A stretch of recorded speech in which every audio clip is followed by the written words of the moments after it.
시청자 여러분 안녕하십니까? 신의균의 군사TV 디펜스 브리핑입니다. 오늘도 세계 각국의 여러가지 군사 소식과 함께 여러분을 찾아뵙게 됐습니다. 저희가 각국 군사 동향 그리고 무기체계의 동향 이런 것들을 조사를 할 때 어떤 교전 사례 같은 것들을 좀 많이 봅니다. 이 교전 사례를 보면서 타산지석, 반면교사 이런 것들로 삼을 만한 그런 사례들을 많이 보게 되는데 오늘의 메인 뉴스도 이와 관련돼 있습니다.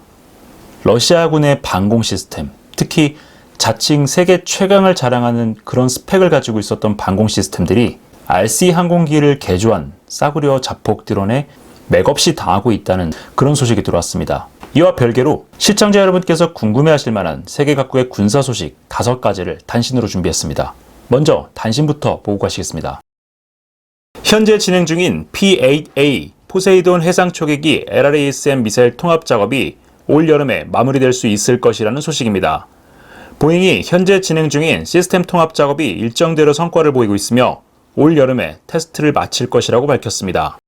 6월 30일부로 해서 미국 본토에 있었던 포세이돈 초계기 6대가 우리 한국 해군에 전부 다 들여왔죠. 그래서 이번 주에 포항에서 정식으로 인수식을 하게 되는데 이 포세이돈에는 아직 LRASM이 통합되어 있지 않습니다. 그래서 하푼 미사일을 사용을 하는데 미 해군은 이 포세이돈의 해상 타격 능력을 극대화하기 위해서 LRASM 인티그레이션 작업을 진행을 하고 있습니다. 주위계에 각각 2발 해서 총 4발을 탑재할 예정인데 이 포세이돈이 가지고 있는 대수상 레이더, 탐지 능력이 참 어마어마하죠. 그래서 이것과 함께 결합해서 사용할 경우에 굉장히 먼 거리에서 중국 해군의 함대 방공 사정권 밖에서 중국 함대를 공격할 수 있는 그런 능력을 갖게 됩니다.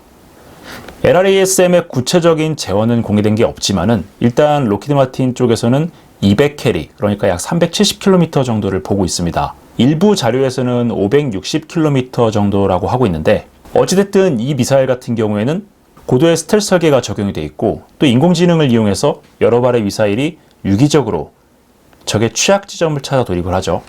현존하는 방공 시스템으로는 대응하기가 매우 힘든 미사일인데 올 여름에 이 시스템 인티그레이션 작업이 완료가 된다라고 하니 우리 해군의 포세이돈 6대도 이 LRASM을 도입해서 운용하는 방안을 추진해 볼 필요가 있어 보입니다.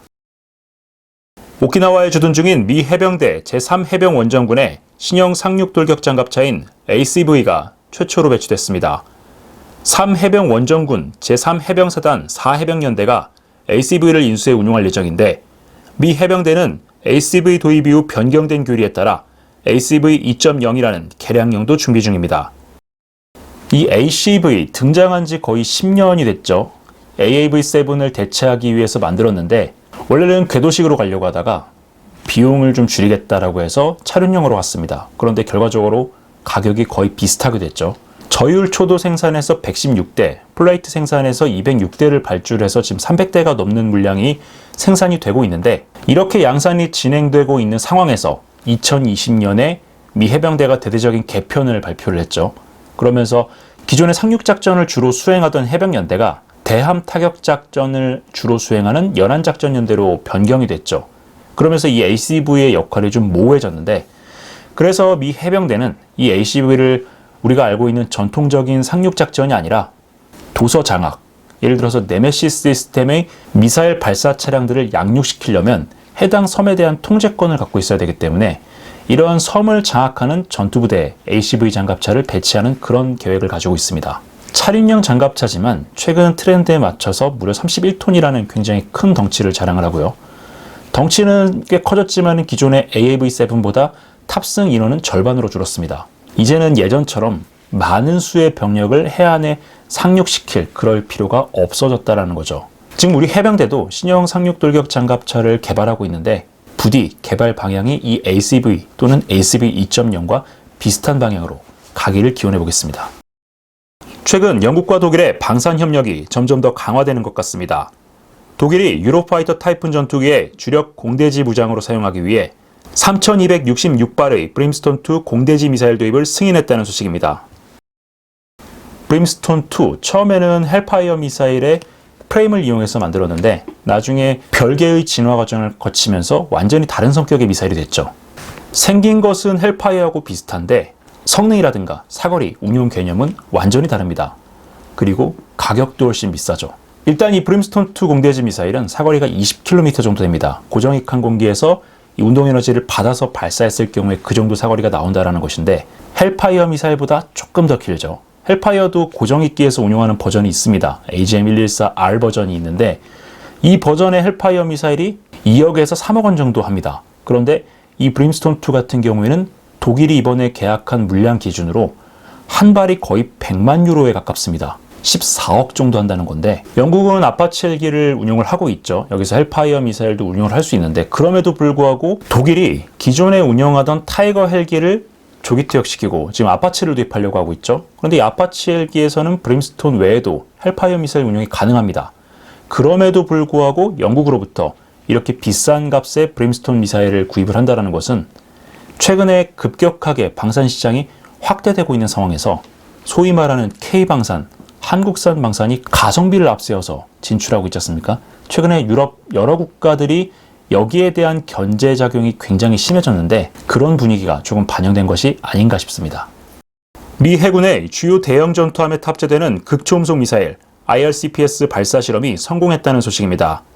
육군의 다크이글 미사일에 들어가는 공용 극초음속 활공체 CHGB를 전투함 탑재용 2단 고체 연료 추진체와 결합한 IRCPS는 2025년부터 주말 특급을 시작으로 시스템 통합 작업이 이루어질 예정입니다. IRCPS, 직역하면은 중거리, 재래식 직각 타격의 약자죠. 주말 특급 구축함, 그리고 버지니아급 잠수함의 VPM 모듈의 수직 발사관 형태로 탑재를 해서 운용할 예정인데요.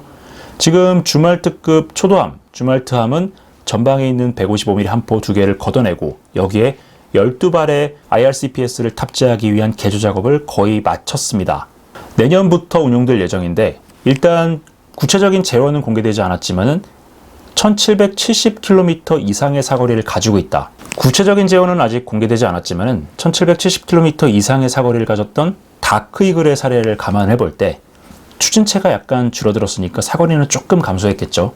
대신에 극초음속 활공탄두는 그대로 유지하기 때문에 일단 상승 이후에 탄두의 종말 돌입 속도라든가 비행 특성은 같을 것으로 예상이 됩니다. 이 CHGB 같은 경우에는 시험 발사에서 3인치 정도의 명중률을 보였다고 합니다. 그러니까 센티미터 단위의 굉장히 정밀한 타격 능력을 갖고 있다는 건데 이 전력이 빨리 배치돼서 이것을 탑재한 잠수함이나 주말특급 구축함이 한반도 인근에서 작전하는 그날이 빨리 오기를 기대해 보겠습니다. 미국이 태국 전투기 사업에 외압을 행사하고 있다는 태국 총리의 폭로가 나왔습니다. 세타 타위신 태국 총리가 태국 주재 미국 대사가 F-16 블록 70 전투기를 구매하라는 편지를 보내왔지만 태국에 대한 미국의 호혜적이고 공평한 투자에 대한 요구사항이 논의되지 않아 거부했다고 밝혔습니다. 현재 태국이 운용하고 있는 F-16 전투기 중에 좀 노후화된 모델이 여러 대가 있습니다. F-16AB형인데 요것들 중에 4대를 신형 전투기로 대체하기 위한 사업이 진행이 되고 있습니다. 태국은 전투기 4대 도입 예산으로 약 7천억 원 정도를 배정을 했는데 이 7천억 정도라면은 F-16을 충분히 구매할 수 있는 그런 금액이죠. 근데 지금 현재 가장 유력하게 거론이 되고 있는 것은 스웨덴 사브의 그리펜 EF입니다.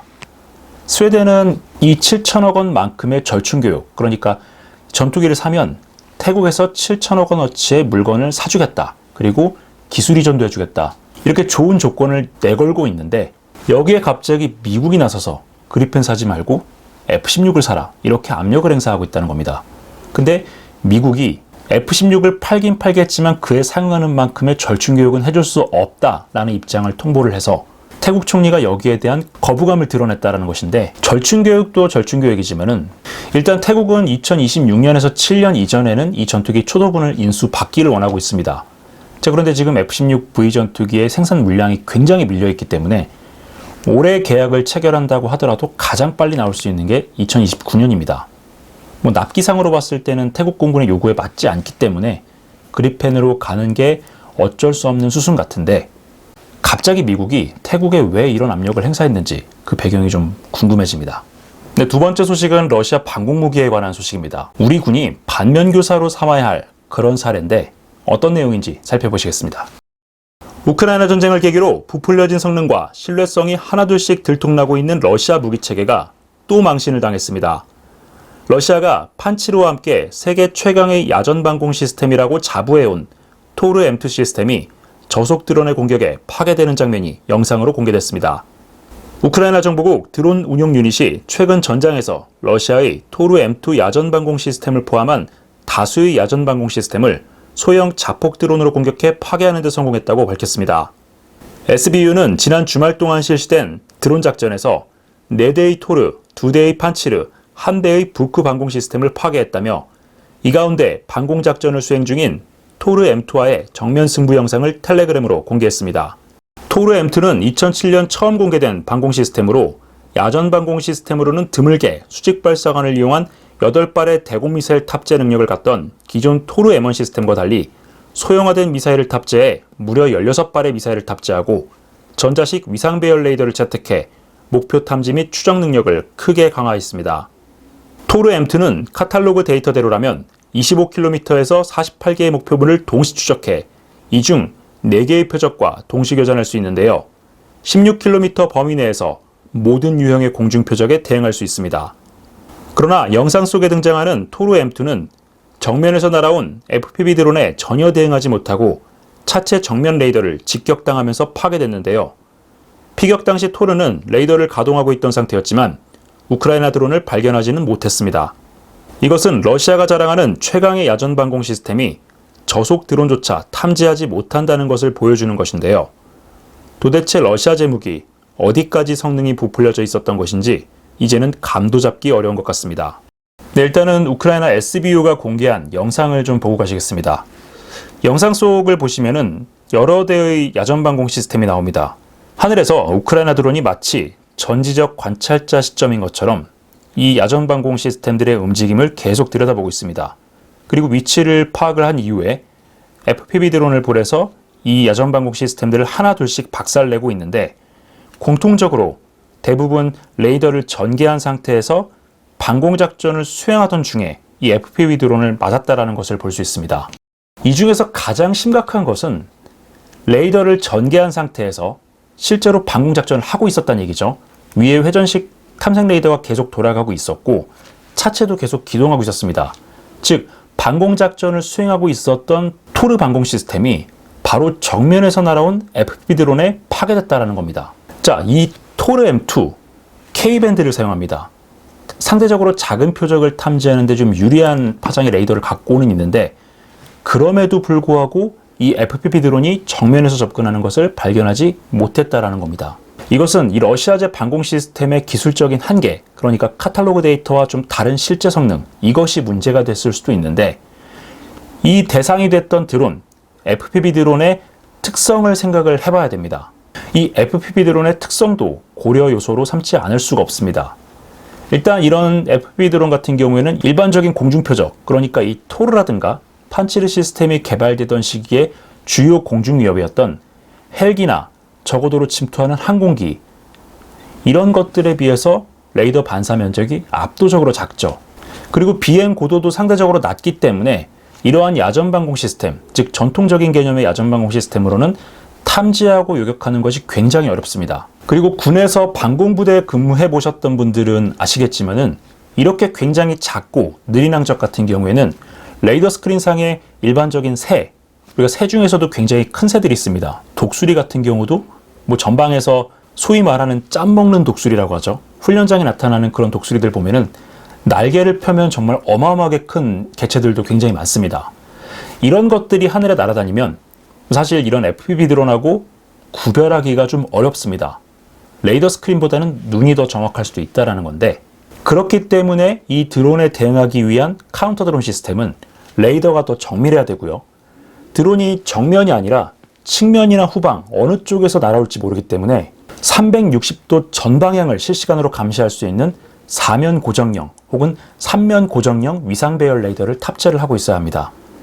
미 육군이 최근에 배치를 시작한 엠쇼라드 스트라이커 장갑차에다가 이스라엘제 레이더 4면 고정형으로 장착하고 여기에 기관포와 미사일을 통합한 버전이죠. 그리고 미 해병대 엘마디스 같은 경우에도 소형 버기카에다가 4면 고정형 위상 배열 레이더를 달고 이것을 스팅어 미사일이나 기관총과 연동한 방공 시스템입니다. 이런 것들을 보면은 현대의 카운터 드론 시스템은 360도 전방향을 실시간으로 볼 수 있는 굉장히 정밀한 레이더를 반드시 갖고 있어야 된다라는 결론을 도출할 수 있습니다. 자, 그런데 우리 군의 야전 방공 체계, 저고도 방공 체계는 어떻게 돼 있나요? 2022년 12월에 수도권 드론 사태가 있었죠.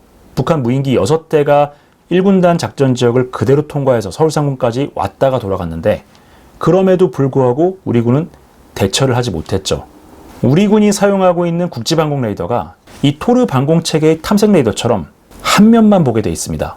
그러니까 낮은 고도로 레이더 스크린에 올라갔다 나왔다 하는 그런 저속의 드론 표적은 탐지하기가 굉장히 어렵다라는 거죠. 이 때문에 저희가 여러 방송을 통해서 계속해서 말씀을 드렸습니다. 지금의 국지방공 체계와 C2A를 중심으로 한 방공작전 체계를 좀 포기를 하고 각각의 대공포에 사면 고정형 위상 배열 레이더를 달아서 센서와 슈터를 결합한 형태로 방공 체계를 다시 구축해야 된다라고 계속 말씀을 드리고 있는데 우리 군은 요지부동이죠. 이미 가기 시작한 사업을 포기할 수 없다라는 논리 때문에 우리 인간이 만물의 영장이 될 수 있었던 것은 이것이 똥인지 된장인지 찍어보지 않아도 구분할 수 있는 그 능력 때문입니다. 간접학습이라고 하죠. 이 간접학습을 최대한 풍부하게 해서 그 학습의 결과를 토대로 발전 방향을 찾아 나가면 승자가 되는 것이고 그렇지 못하면 패자가 되는 겁니다. 지금 지구 반대편에서의 전장에서 매일매일 이런 교훈들이 날아오고 있는데 우리 군 당국 나중에 북한 드론에게 크게 당한 뒤에 후회하지 말고 우크라이나 군이 그리고 세계 각국에 있는 다른 나라 군대가 자국 군인들의 목숨과 바꾼 이 귀중한 전장 데이터 이것을 교훈으로 받아들여서 야전방공 체계를 다시 정비하는 계기로 삼길 바랍니다. 오늘 디펜스 브리핑은 여기까지입니다. 시청해주셔서 감사합니다.